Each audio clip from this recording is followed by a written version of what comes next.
Welcome everybody again to another episode of the ideaXme show, the show that profiles the humans behind the really big ideas that are shaping our world, inspiring future creators, and for all those who love really good stories. I'm Ira Pastor. I'm your aging and longevity ambassador along for this journey through the complex biologic architecture of the aging process and the diseases of aging. And, for the last several episodes, we've talked about different aspects of the aging process. There's this term that is used in the aging, longevity, life extension movement, known as longevity escape velocity. Sometimes it's referred to as actuarial escape velocity. It's this hypothetical situation where at some future time, human life expectancy is going to be extended longer than the actual time period that is passing. So for instance, given some year X, when the longevity escape velocity is achieved, it means that the different technological advances that we've been profiling on this show for the last several episodes will have increased life expectancy more than the year that just went by. Simple concept. But there's a couple problems. One is we don't know when life extension velocity or longevity escape velocity will arrive. People have put different numbers on it. Some say 2030, some say the middle 2040s. I've heard till the end of this century. We just don't know. Number two, we have to stay in decent enough shape and health to get us to that point and not get hit by cars or attacked by elephants along the way. And lastly, with all of the information overload that we have in 2019 from a variety of sources, whether that's the internet, social media, word of mouth, the majority of the public still has a very little understanding about how to accomplish this and to get to that point on their own. So today's guest, who I'm very happy to have, who I'd really like to take us further along this theme in his wonderful new company, that is really providing what I'll call common sense, actionable possibilities today via a unique app, which will be a great tool, not just for helping everybody bridge in a personalized way to longevity escape velocity, but really will help in educating what I'll call the uninitiated in the promise of this space. And probably the only person that we ever had on the show and probably will ever have on the show that was actually attacked by an elephant is Tassilo Weber, who is the co-founder of Yolife, a really novel new startup whose mission is to add 15 healthy years to the lives of 1 million people. Tassilo was raised in Berlin. He's a background in the world of design and philosophy. He started working in the areas of education and smart city development, and ultimately transferred into the field of exponential technologies, where he developed these interests for concepts of transhumanism, radical life extension. He's the author of a great book, Life Extension Design, Redesign Your Life for Optimal Health, Performance, and Longevity, in order to become part of the first generation to choose whether to age and die or not. Tassilo, thanks so much for coming on the show. Yeah, thanks for having me, Ira. And thanks for the great intro. My pleasure. My pleasure. It was great having you. So we typically start off by just giving our guests the floor so everyone can learn about you. Tell us about yourself, where you grew up, your background, sort of your path through the world of philosophy and design, and ultimately how you ended up in the sort of the life extension science space and how you came to the idea to form Yolife. All right, that's a big question, but I tried to wrap it up in a nutshell. Take your time, take your time. Yeah, I mean, many things you already mentioned. So I was born and raised in Berlin, and that's also where I am now, and which is actually also an exciting place for life extension right now. Since this month, for example, we have the Undoing Aging conference in here, which is a very big event, and there's also a small but enthusiastic community around the whole topic in here. So I'm happy to be here, and I will probably also stay for a while. And yeah, so apart from that, as you already mentioned, yeah, I was confronted with a near-death experience when I was around 20 years old, and it was after my civilian service, which at the time we still had to do in here. wanted to see the world, so I traveled through Asia for 1 year, and it was in India where I was walking alone through like a tea plantation, and next to that there was a jungle, and and those jungles, there are like wild elephants living. And well, yeah, to make a long story short, I accidentally ran into an elephant, a wild elephant over there, not expecting that they would be so aggressive.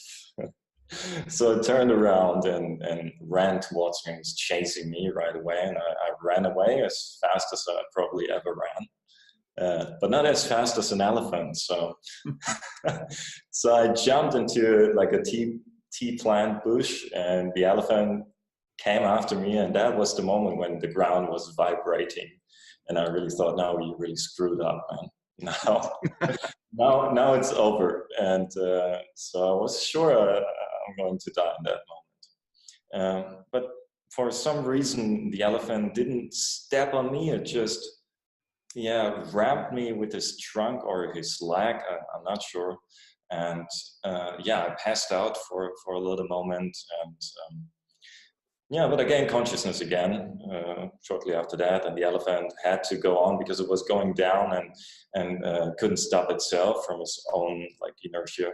Mm-hmm. And I was quickly checked my body, and no organs were coming out, or I was not missing a leg or something. Even though I wasn't feeling anything, I was completely under shock. After that, I had still some inner bleedings in my leg and so on. It was a terrible time, but I survived, and here I am. I'm still like completely functional, healthy. And it was shortly after that when I kind of realized that being in this life instead of being dead is the actual, like, it's like a safe zone. Mm-hmm. And all the problems that we have in life are kind of secondary to the problem of death. At the same time, over the years, I had to realize that being sick and incapable of doing the things that you want to do is also some kind of death within life. And those were the thoughts that carried me through my subsequent studies of philosophy. I did my master's degree in philosophy, and the major takeaway that I had in the end was I was asking myself, like, what is the meaning of humanity? Where are we going next? And so I realized that we're still like in the middle of evolution, which is a phrase that I like to repeat to people, because it's very important to see that even the human biology and the culture and everything is evolving all the time, and we have to see where it's going next. And so I saw that the major direction where we're going is transhumanism, and people define that differently. For me, transhumanism is the usage of technology to enhance human capabilities. Mm-hmm. And also to alter our biology in a way. It's not about replacing humans with artificial intelligence or anything. It is still, it is humanism. So human beings still stay in the center of attention with their needs and so on, even though through technology and change of our biology, our needs and so on will also change, definitely. However, it's a big field. It encapsulates so many developments and so many possible enhancements of human characteristics or parts. So I was asking myself, what's the very next step? Mm-hmm. And I got the answer for that first when I met Michael Grave, or in German we say Michael Greve. Sure. And I accidentally met him. A friend told me that there is this transhumanist meetup in Berlin. So I just went there. I didn't know that it's about life extension. And there I met Michael, and I don't know, he was just so convinced and convincing And it was so natural for him to speak about this and the possibilities of rejuvenation therapies and longevity escape velocity also, that you already mentioned, that, yeah, it really fascinated me. And I had some more meetings with him, and yeah, I saw that this is something that there's an industry coming up, and at the same time there's still so much research on the whole field, so in terms of lifestyle, that you can do so much, and people are not doing it, right, or they are not aware of what's coming up. And you already spoke about building a bridge to this age of rejuvenation. And I thought, yeah, what can I contribute? Because at the time I was mostly working as a design thinking coach for companies and coaching startups. And I had co-founded 2 startups already. And I was just in the mood for building something that brings value to people. And yeah, with life extension, I had found a field where I thought, like, this is really meaningful. Because before that, I already had the experience that, yeah, building a startup is very hard, and you need really your absolute passion to guide you through the phases when there is nothing coming back, and you feel kind of stupid and exploiting yourself so much. And in that moment, I realized, like, this could really be it. So, because life extension is so meaningful, because it is really the very one, at least, of the most important next steps in the evolution of humanity. At the same time, it is so important for me personally, not only for myself, but also for my parents, which I see aging, and I also saw what happened to my grandparents, which passed away some years ago. But after having like 10 years of like misery, and now I saw that there's actually an alternative. And well, then I asked myself, what can I contribute right now? Because I was still alone, I didn't have a team, but I was good at writing. So, and I was a design thinker. I was good at building frameworks for people also to redesign their lives. So I wrote the book, Life Extension Design. I also created a meetup group to test all the things that I created in the book, to test it beforehand, because it was about tools and frameworks and stuff. And yeah, I also created a blog, which caught some attention. And well, yeah, I mean, the book is still being read by people frequently, and I'm very happy. And some people also give me the feedback that it really added some value to their lives. Still, I felt like there's more potential in this. And I knew that it was, I had to go like into a digital format and leverage technology more for this, to reach more people, and also to personalize the content way more that is out there. And because I had identified, yeah, more problems, because yeah, there's so much like information out there, how to live healthier and so on, but it's, on the one hand, it is contradictory. Right. Every research paper like is based on a certain group of people, and they have, they're in a different situation. And so, yeah, there are many contradictory findings, and it's also that a lot of information is not actionable, even if a paper says, like, okay, we have definite evidence that red meat is not good for you, then still, or you should reduce your red meat consumption, then people still don't know, like, okay, to how much then, and for my personal situation. And at the same time, I also saw that many people who start doing a change are not going through with it, and because they don't have like this long-term view, it doesn't come naturally to people. I mean, in the life extension community, yes, there is this big vision that we all like, that unites all of us, which is a wonderful thing. Yeah, but to other people who are not convinced by this vision right away, they need a different trigger, and like a more personal one. So yeah, so those were the things that got me started thinking about the possibility of Yolife. And yeah, that's a wonderful background, and I can sense the passion in you to get this done. And I know too well, you know, having worked in big companies and then small startups, about that.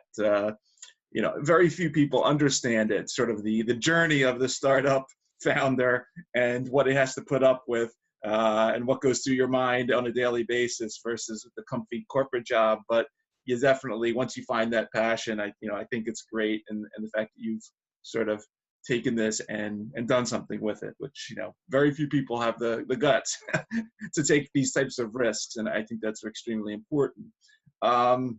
Before we get into the app itself and sort of the possibilities, I'm going to ask you one other question, because I think, you know, you obviously are a deep thinker and you've thought about the space, but why do you think in 2019, the majority of the public is still so, what I'll call, oblivious to simple common sense things that keep us alive and healthy?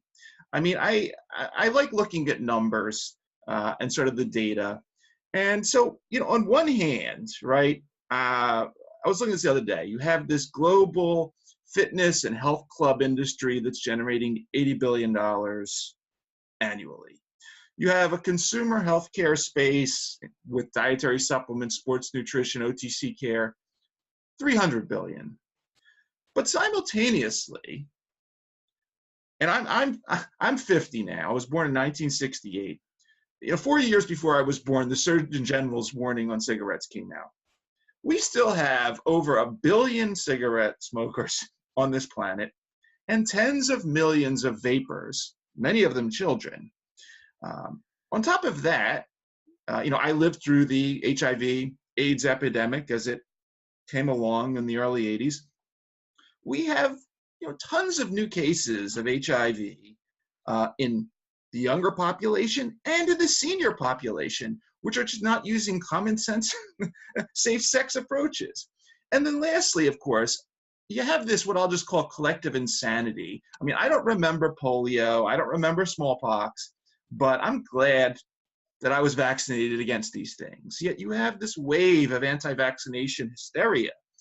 Why is it that it's sort of this advanced, scientifically, what we think more literate, and with all the information around us, we're still stupid when it comes to the simple things?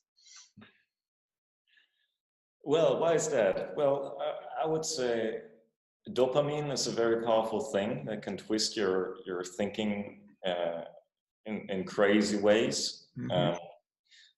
Once I did a personality test, and it told me that I'm like 51% rational and 49% emotional. So I'm really in the middle.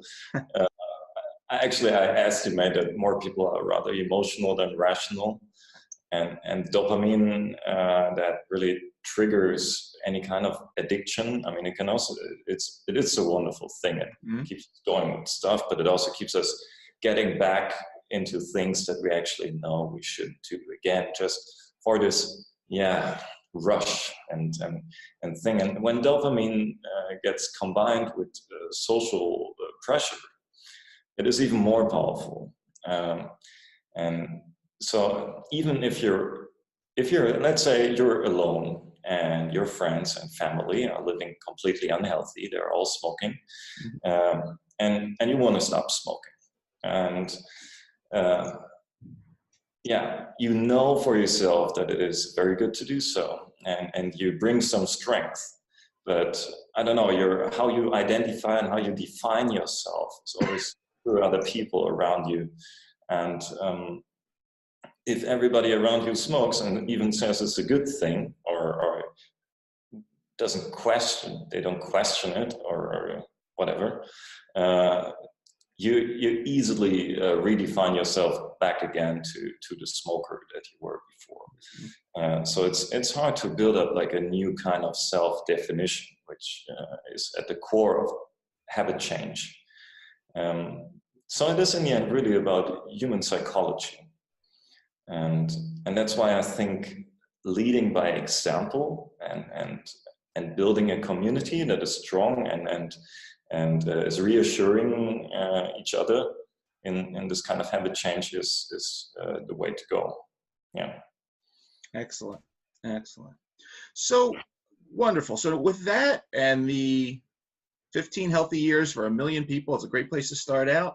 Let's talk about Yolife. Tell us about it, the functionality as it exists today. I played around a little bit, but let's go into it, sort of what you vision today, new components, things that are going to be coming online, and then some of even your longer term vision of where it's all going. And I don't mean to, this is not a business pitch plan show. You can talk as much as you want, but really tell us about the company and the applications and sort of the big picture here of where you see all this going. So Yolife, about the product, it is an app that helps people to live longer in good health.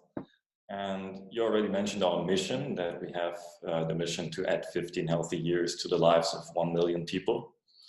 And this is actually a number that we chose, which is achievable, but actually not quite achievable with the product that we have right now. So it is kind of pushing us to develop the product further.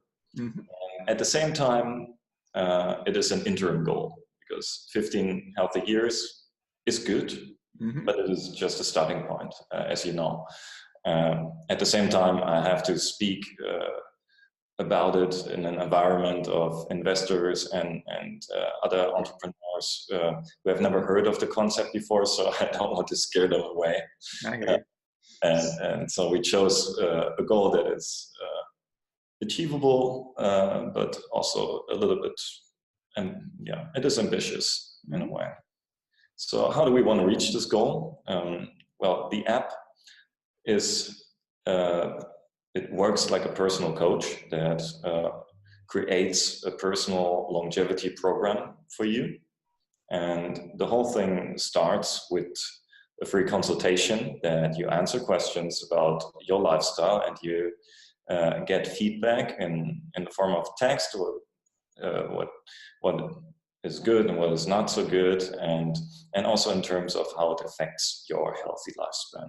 And when you're through that initial consultation, you get a first score, like an estimation of how long you're probably going to live in good health, and also for the years that you're probably going to spend in sickness or frailty, coupled with the risks for certain age-related diseases. At the same time, you also, of course, get your potentials in the areas where you have the biggest potential for improvement, be it sleep, nutrition, exercise, supplements, and so on. And after that, there starts the program, which is a holistic program that covers all the areas which are important for you and supports you with so-called sessions that come to you in the beginning very, very frequently, later on with some more days in between. And it doesn't only cover like lifestyle changes, it is also about advocacy. So it explains people what aging actually is on a molecular level, of course, in a language that most people can understand, hopefully. And also about the upcoming therapies and what's going on in the field. And there are also some special sessions. For example, you mentioned the longevity escape velocity. There's one algorithm that actually calculates your exact probability and percentage, your likeliness to reach longevity escape velocity. yeah, in this case, of course, there are still some variables that are just we had to guess. For example, the prices of therapies and the year when they're going to be there and all of that. But yeah, since already Gray said that he gives himself like a 50% chance, and we thought we can be more precise than that to popularize the concept. Yeah, so, and then in a weekly follow-up, you can enter your data for the week again and reflect on the week and get your score and improve actually your potential healthy years. And so we integrate with this concept, we integrate the mindset and also the course of action that you need to do to cultivate a lifestyle that lets you live longer. Excellent. Yeah. Excellent. And are you, and yeah, so not to delve too much into your business plan and so forth, but are you thinking also about some of the, I read things about, therapeutic gaming or relaxation, stress reduction tools, or even diagnostics, things of this nature that are all sort of being bantered around as ideas for what, this thing can ultimately be used for at some point. Are you giving some thought to that as well, or is that a little further out at this point? Sorry, I have to ask again. What do you mean with like therapeutic gaming?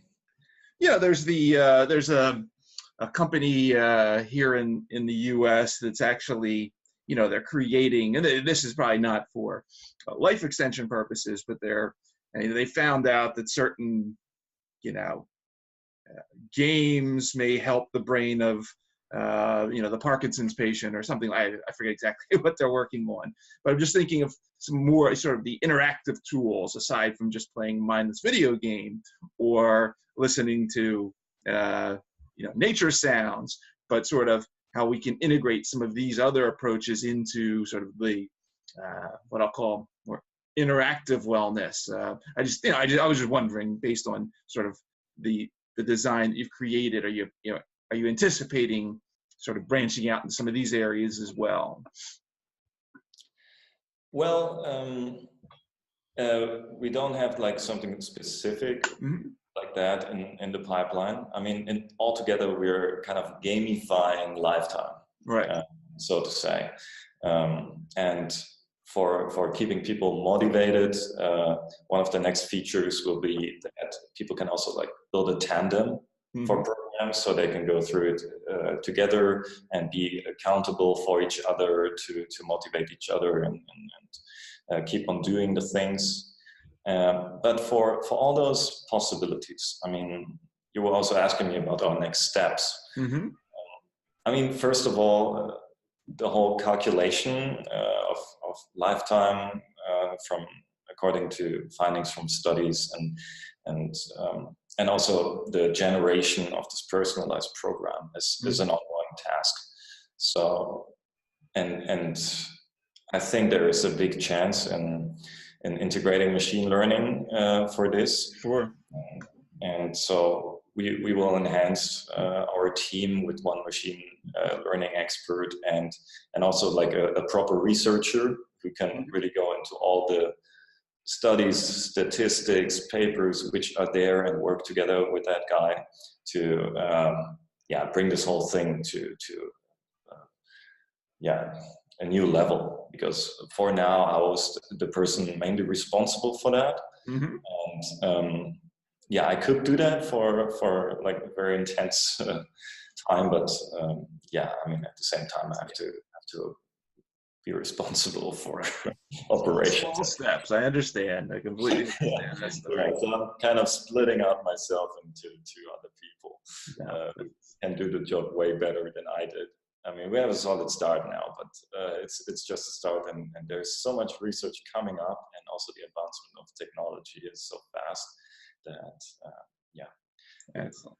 We will have other people. And another step now the personality of the whole app is the personality of a coach. We really want this human feel that the app speaks to you. It has a language, it has some humor, and so on. And we want to enhance this into a coaching platform. So, because there are so many health coaches and experts out there who are kind of siloed. Right. They're experts for exercise, for nutrition, for sleep, for mental well-being, and all of that. And we want to give them a platform where they can generate content, but also offer consultations. So this way we can like mobilize this big force of expertise under the umbrella of longevity.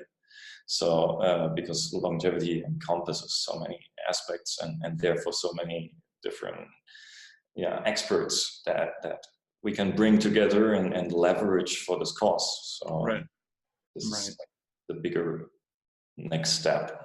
Yeah, it's exciting. It's exciting, and I really I look forward to seeing how it all develops, because I think you're definitely onto something extremely important, and you're doing it the right way.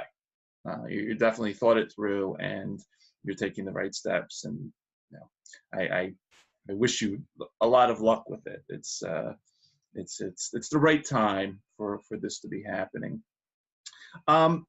Before we wrap up, typically on this show, we go from sort of the science and technology discussion into a science fiction question.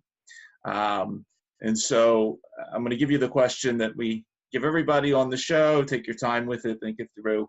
I'm proposing that at some point in the future, I will create a time machine, and I will allow you, Tassilo Weber, to travel in it. You can go anywhere you want.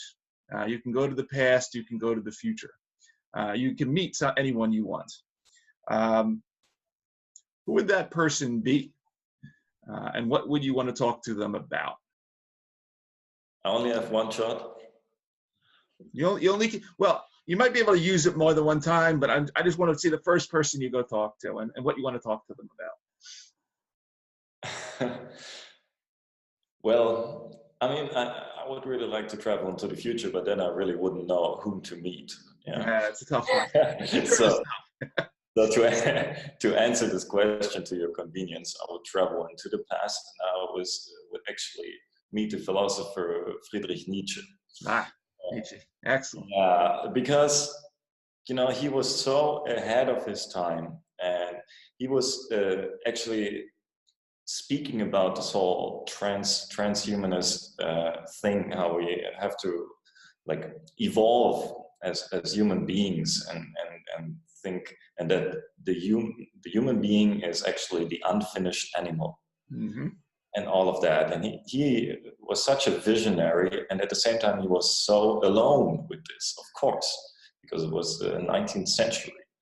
And I would like to meet him and tell him, man, you were right. You're right. Don't worry. In the future, you wouldn't be alone. Yeah. So, and of course, have a good discussion with him about things. So, excellent, excellent answer.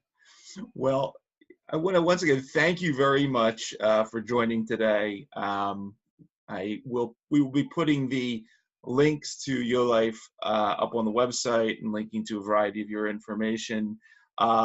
But really wishing you the best of luck with this, and I think you're definitely on the right path. Any final thoughts you want to give the audience? Have the floor and give us your big vision to on the way out. You can have the floor. Well, I mean, you probably all know what kind of change you could do to live longer in good health, and instead of just waiting for the big revolution to come, like make the change right now and start it right now. I mean, what can possibly go wrong? So just go for it, live longer, work on it, and let's all still be healthy together when longevity escape velocity is reachable. I agree with that. I definitely agree with that. Tassilo, thank you so much for joining today. This has been a great pleasure. Yeah, thank you, Ira, for having me. It was a great pleasure.